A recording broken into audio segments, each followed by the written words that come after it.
eventually had a 99% decline.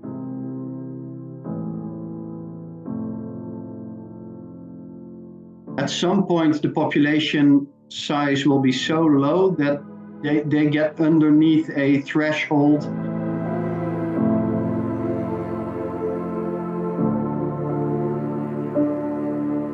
Nature can't make turtles as fast as we're killing them.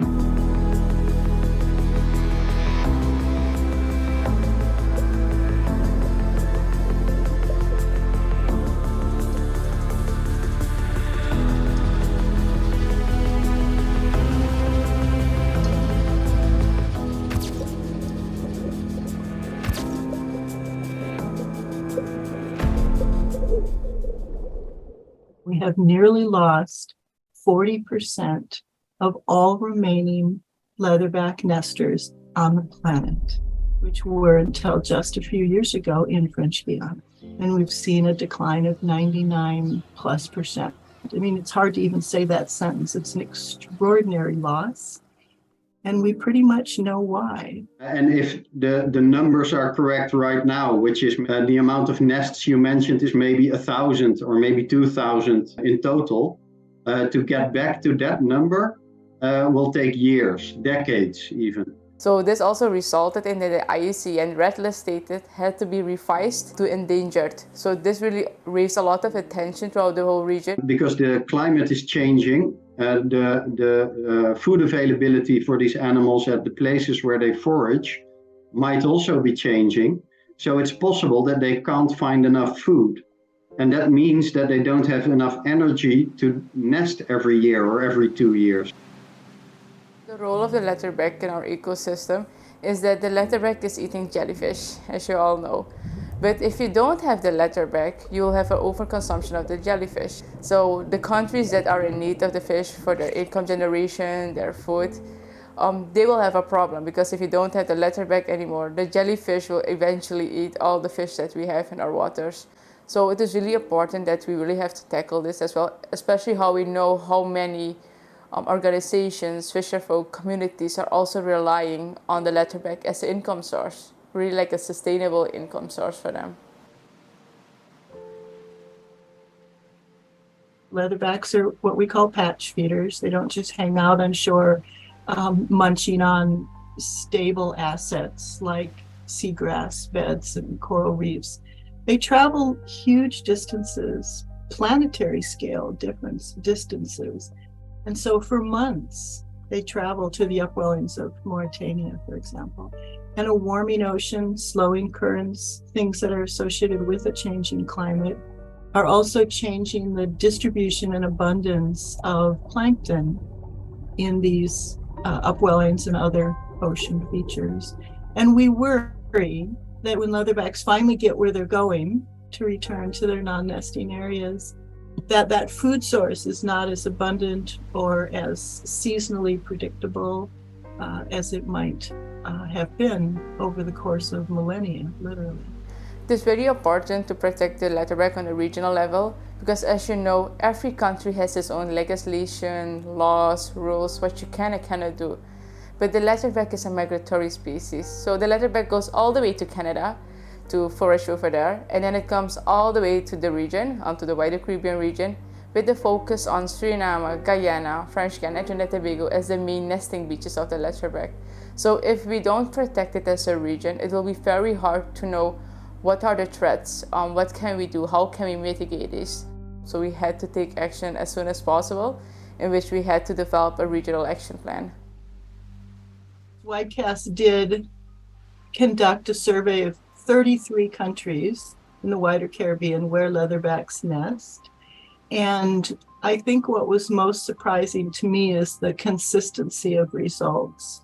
On land, the largest, most significant threats remain habitat loss, pollution, harassment, lighting, the sorts of things that even egg collection, which we should have been done with that decades ago. This survey really illuminated what we sort of already knew, but we don't always have the data to underpin it. And that threat is fisheries. It's complicated, it's likely to be expensive, But if the point is to recover an animal that has peacefully lived on this planet for 100 million years till we started messing with it. So bycatch is a really big issue, and of course I can speak to the bycatch in Canada primarily, but what I've heard, I work with a lot of partners here, such as Tangley Whales in Newfoundland, where they actively release entangled leatherback sea turtles, and they've said the same thing, that when leatherback sea turtles are entangled, they're not the same as whales, and they're at more risk of drowning, and so it's something that needs to be done urgently when they are entangled to rescue them.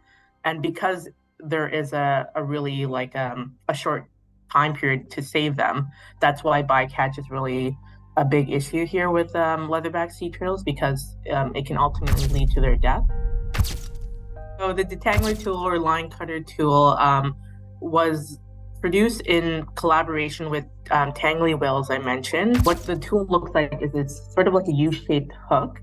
There's 2 blades on it, and you can attach poles to the end. So if you're on your vessel and you've caught a leatherback in the long line or any net, you can easily put the pole overboard and cut away at the net that is tangling the leatherback sea turtles, with doing minimal harm to your gear and also no harm to the turtles.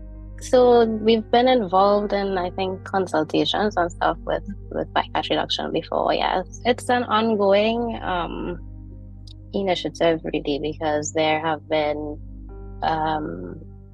researchers that have come, and so bycatch is an issue here. But it's something that we're still trying to get around and get the proper solutions in place.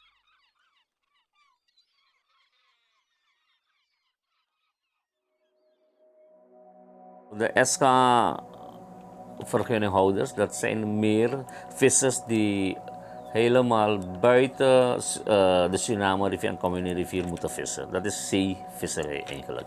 Maar die BV, dat is meer voor binnenvaart.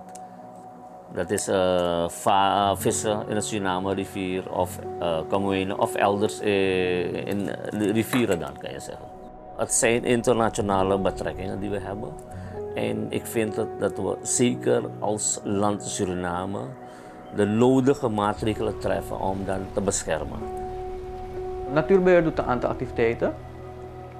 De belangrijke activiteiten zijn educatie en voorlichting. Dat we jaarlijks sessies doen met de community, met de scholen, om mensen bewust te maken waarom het belangrijk is om de leatherback te beschermen.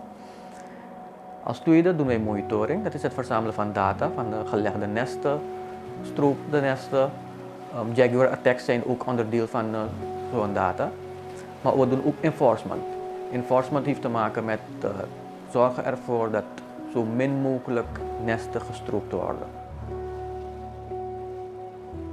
Geloof me, natuurbeheer mag geen grappen daarmee.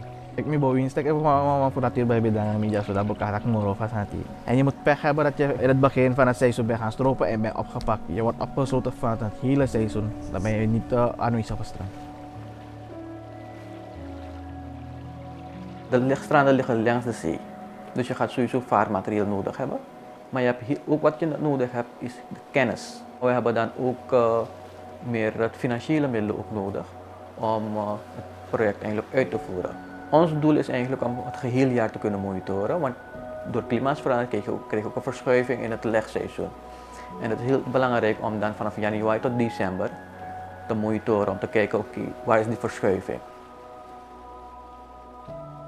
Wat zijn de recente ontwikkelingen ten aanzien van hoe stropers te werk gaan? Nou, we kunnen bepaalde interne informatie niet kwijtraken, vanwege omdat we krijgen de informatie.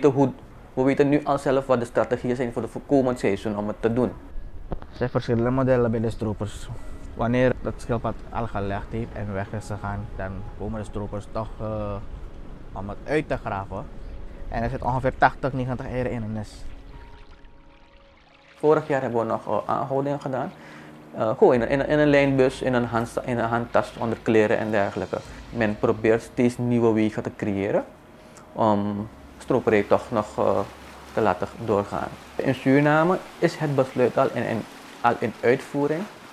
Een stroper aangehouden met delen van schildpadden of schildpadden, maakt niet uit, krijgt geen boete.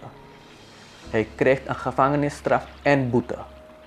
Dus buitenproces in Suriname ten aanzien van zeeschildpadden, wildlife crime, is er niet. Je gaat direct de bak in.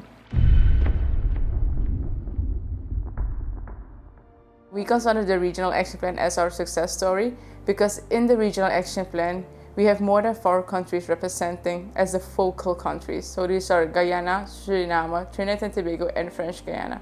WWF is like the umbrella organization for sea turtles throughout the whole wider Caribbean region. So with that partnership, we actually had brought this to a bigger group of persons and stakeholders. So the countries that also are involved are France, Canada, USA, which also got us more support in why it is so important. So at the end, we actually have 10 countries that have been helping out with all the sea turtle experts, which were helping us to develop the Regional Action Plan, how to take action and how to implement the activities. I think the expectation of this Regional Action Plan was to try and figure out what needed to be done in order to protect these species outside of just their nesting beaches. So there are always consequences, especially when you lose an apex predator like the leatherback.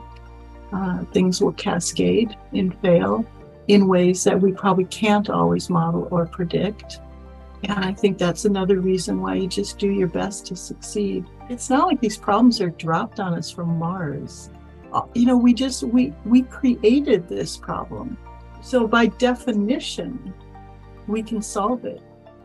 And I think that's the most important thing. And if we really stick to that narrative, I don't think we have to worry that we'll fail. Makes this project unique is it's very, very concrete. We know what to do. We know that we need to reduce bycatch. We know we need to reduce poaching. And with support from donors that can actually facilitate us doing that, we can make this difference. We can talk to these fishers. We can test different kinds of nets.